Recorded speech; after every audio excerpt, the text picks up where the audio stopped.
ஜோதிட நண்பர்கள் குழுவின் தலைமை அட்மினும் மற்றும் எமது ஜோதிட உறவுகள் அனைவருக்கும் இனிய மாலை வணக்கத்துடன் 5 கரத்தனை ஆனை முகத்தினை இந்தி நிலம்பிறை போலும் ஏற்றினை நந்தி மகந்தனை ஞான கொழுந்தினை புந்தியில் வைத்தடி போற்றுகின்றேனே. ஜோதிடத்தை இதுவரை எனக்கு கற்றுவித்த அனைத்து குருமார்களின் பாதங்கள் பணிந்து கொண்டு, பொதுவாக ஜாதகத்தில் பலன்கள் கூறுவதற்கு பெரிதும் உதவி செய்வது காலபுருஷ தத்துவமா அல்லது ஜனன கால ஜாதகமா அப்படின்ற ஒரு கேள்வி.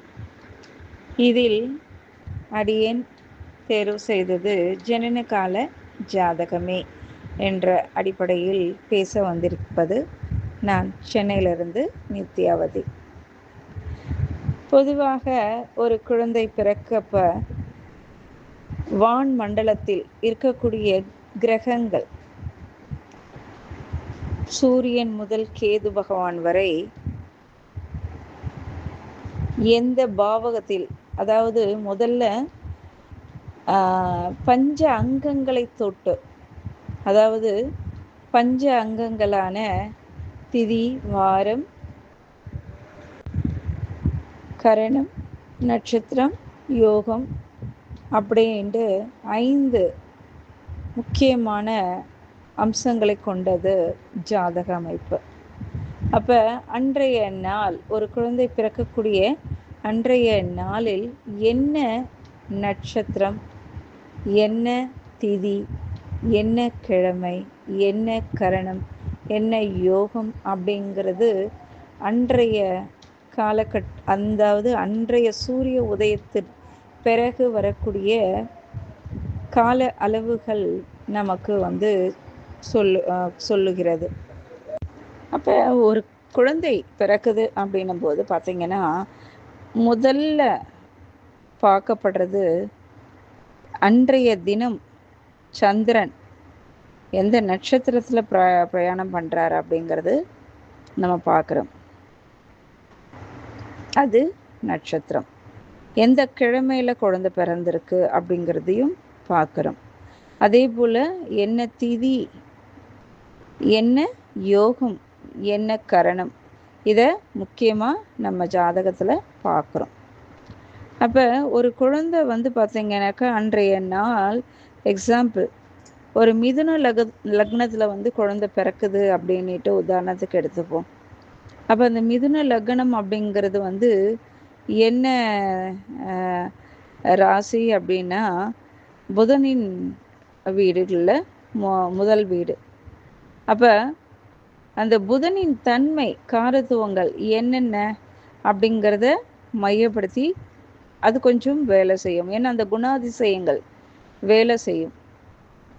அப்போ மிதுன லக்னத்தில் பிறந்த குழந்தைகள் எந்த மாதிரியெல்லாம் இருப்பாங்க அப்படின்ட்டு புதனுக்கே கொடுக்கப்பட்டுள்ள, அதாவது மிதுன புதனுக்கு கொடுக்கப்பட்டுள்ள காரகத்துவங்கள், அதை மையப்படுத்தி நம்ம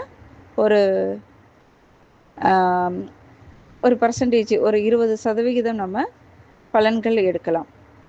அதே போல் என்ன நட்சத்திரம் அப்படின்ட்டு அந்த நட்சத்திரத்தின் குணங்கள் என்னென்ன அப்படிங்கிறதையும் நாம் எடுத்துக்குவோம். அப்போ மிதுன லக்னமோ அல்லது மிதுன ராசிலேயோ ஒரு குழந்தை பிறக்குதுன்னு வச்சுக்கோங்க.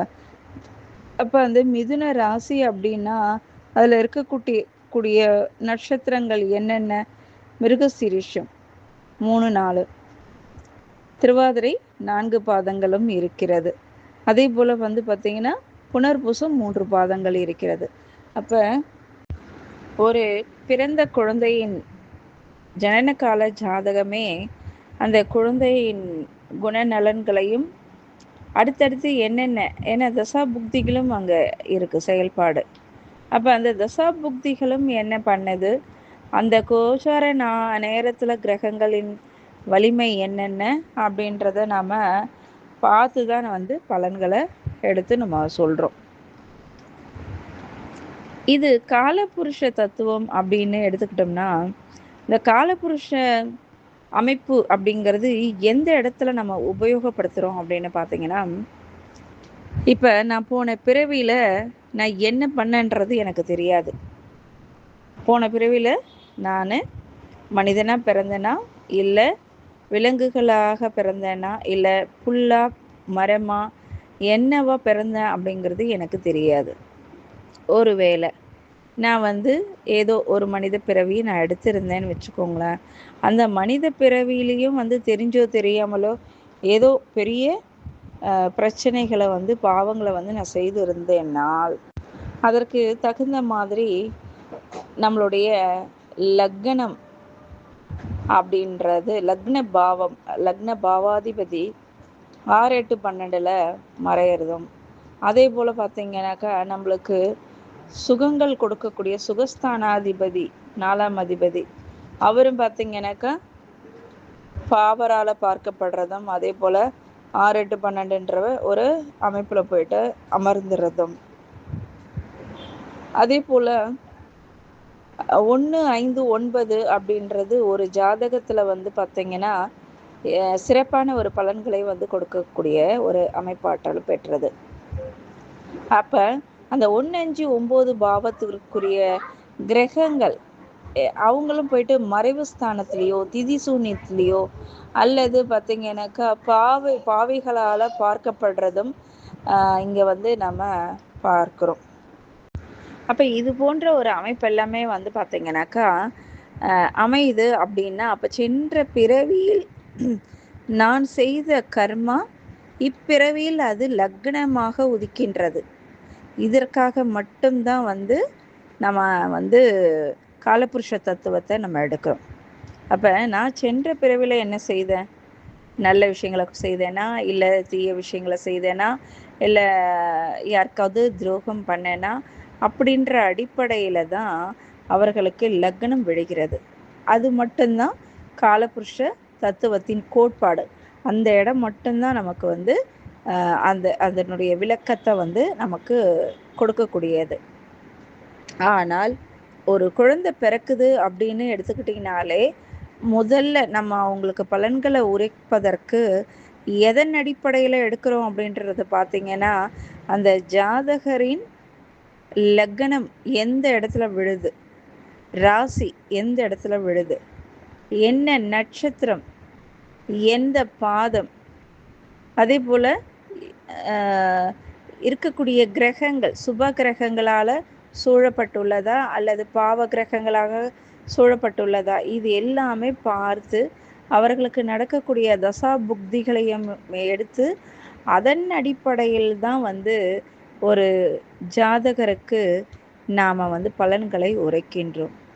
ஆகவே எனது கருத்து என்ன அப்படின்னு கேட்டிங்கன்னா, பொதுவாக ஜாதக பலன்கள் உரைப்பதற்கு காலபுருஷ அடிப்படையில் பார்ப்பதை விட நம்ம ஜனன கால ஜாதகம் பிறப்பு ஜாதகத்தை மையப்படுத்தி பார்க்குறப்ப நம்மளுக்கு 60% 60லிருந்து 80% நமக்கு பலன்கள் கிடைக்கிறது. அதுதான் லக்னம், ராசி, நட்சத்திரம், திதி, யோகம், கரணம், கிழமை, இது எல்லாமே மையப்படுத்தி தான் நமக்கு பார்த்திங்கன்னா ஒரு பலன்கள் எவ்வாறு அப்படிங்கிறது செயலாற்றுகிறது. ஆனால் காலபுருஷ தத்துவம்ங்கிறது அவர் செய்த அந்த ஜாதகர் செய்த நன்மை தீமைக்கு ஏற்றாற் போல லக்னம் விழுறது, அவ்வளோதான். லக்னம் விழுறது, அந்த கிரக நிலைகள் அமையிறது, இது மட்டும்தான் பார்த்திங்கன்னா நம்ம பார்க்குறோம். ஆனால் அது வேற லைனு, இது பார்த்திங்கன்னா பலன் உரைப்பது என்பது வேறு லைன். ஏன்னா கேள்வி என்ன நம்மளை கேட்டிருக்காங்க, ஒரு ஜாதகத்திற்கு பலன்கள் உரைப்பது காலபுருஷ அடிப்படையில் அல்லது ஜனன கால ஜாதக அடிப்படையில், இதுதான் நம்ம கேள்வி. அப்போ இந்த கேள்விக்கு ஏற்ற பதிலை தானே நம்ம கொடுக்கணும்.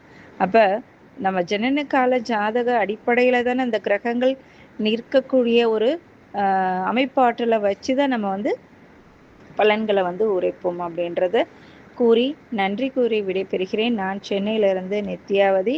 என் நல்வாய்ப்பு நல்கிய குரு நமது சேவல்குடி வேலவன் சகோதரர் அவர்களுக்கு நன்றிகளை தெரிவித்துக் கொண்டு, மென்மேலும் பல்வேறு பட்டிமன்றங்களை நடத்தி அனைவருக்குமே அந்த ஜோதிட அறிவை மிக அற்புதமாக இன்னும், ஏன்னா ஒரு ஜாதகத்தை ஆய்வு செய்யும் போது தான் நம்மளுக்கு நிறைய விஷயங்கள் தோண்ட தோண்ட தான் நம்மளுக்கு புதல் கிடைக்கும் அப்படிங்கிற மாதிரி, நம்ம பேச பேச தான், ஜோதிடத்தை பற்றி பேச பேச தான் நம்மளுக்கு நிறைய விஷயங்கள், நம்மளுக்கு தெரியாத விஷயங்களும் நம்மளுக்கு இதுலேருந்து கிடைக்குது.